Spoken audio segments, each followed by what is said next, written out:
Preocupação exagerada, tensão e insônia, sensações que podem provocar um transtorno que o brasileiro conhece bem. O país tem o maior número de pessoas ansiosas do mundo. Na reportagem de hoje, você vai ver como as aulas de teatro e a cerâmica aliviam essa angústia.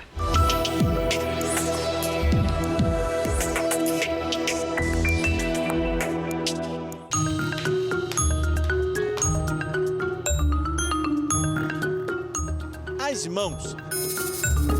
Jailda descobriu que elas podem ajudar a mudar a cabeça. Mas essa história não começou aqui na sala de arte. Antes de conhecer a cerâmica, Jailda trabalhou como secretária numa indústria. Não tinha tempo para nada. Era casa, trabalho, trabalho, casa. A partir daí vieram as crises de ansiedade. Até que ela viu um vaso. Exatamente isso. Um vaso de cerâmica mudou a vida dela. Então, eu estava num jantar, eu vi o vaso e a anfitriã, a pessoa, procurei saber com ela, né? Olha, quero saber sobre esse vaso. A pessoa falou, olha, esse vaso foi feito por mim, é uma cerâmica de alta temperatura. Perguntei aonde você aprendeu, porque eu quero aprender, eu quero fazer. Depois de ver o vaso, Jailda decidiu trocar aquele trabalho estressante pela sala de arte. Aqui descobriu que artesanato também é terapia e assim curou a ansiedade. Jogou fora os remédios e vive hoje na maior tranquilidade. O vaso simples, que usava só para guardar os medicamentos, virou obra de arte e uma bela peça de decoração. Jailda aprendeu a se concentrar em um único objetivo. Descobriu como explorar uma parte do cérebro que nunca havia usado antes. Desenvolveu a habilidade com as mãos e a criatividade. Aprendeu a usar a arte como tratamento para a saúde mental. Ela me ensinou muitas coisas. Me ensinou a lidar com perdas, com frustração.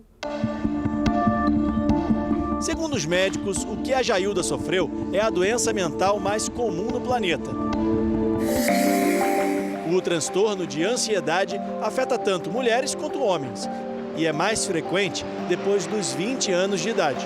Estudos da Associação Americana de Psiquiatria mostram que atualmente 18% dos brasileiros sofrem os sintomas da ansiedade.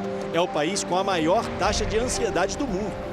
A pessoa começa a não querer sair de casa, ela começa a querer ficar em ambientes protegidos, ela, por exemplo, liga 24 horas para os filhos para saber como é que estão, não consegue fazer um planejamento futuro. Há ainda outros sintomas, como a insônia. Muitas vezes é preciso de remédios para conseguir dormir. A pessoa sofre de uma preocupação excessiva, como se tudo fosse mudar a vida dela. E ainda tem problemas para conseguir se concentrar. Começa a ter sintomas físicos, taquicardia, falta de ar, muitas vezes pode chegar ao pânico. O que nós sabemos de cara é que a gente tem alguns neurotransmissores, algumas substâncias cerebrais que estão em quantidade alterada. O transtorno de ansiedade pode ter origens genéticas e, na maioria das vezes, é provocada por um distúrbio no cérebro.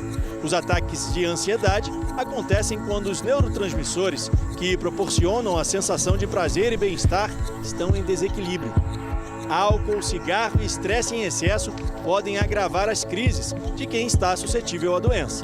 Além de medicamentos e psicoterapia, a pessoa precisa encontrar um outro caminho de vida, um novo objetivo.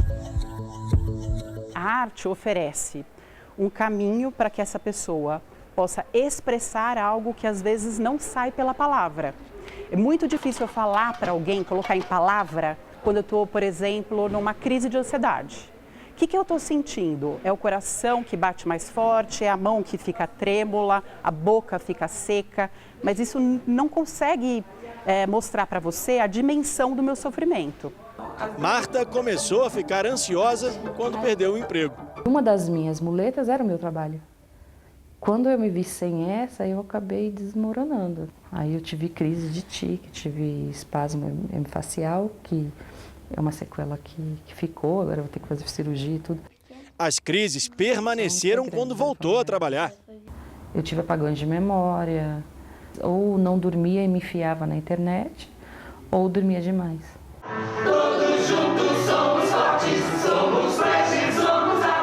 Com Com o tempo, Marta percebeu que a medicação ajudava, mas não resolvia o problema. Foi quando buscou o teatro. Aprendi a controlar mais os meus medos. Não quero mais ser escrava das coisas que me paralisam. Antes me paralisavam mesmo. Eu tento canalizar nisso. Até para ter uma válvula de escape, como eu não fazia esporte, não fazia nada, o teatro tem canalizado isso para mim.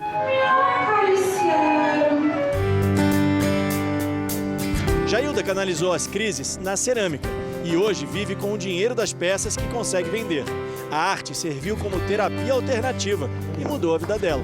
Depois, a possibilidade de comer num prato feito por mim. A comida que eu faço, comer no prato, tomar o café numa xícara feita por mim. Então, eu achei isso aí fantástico, né?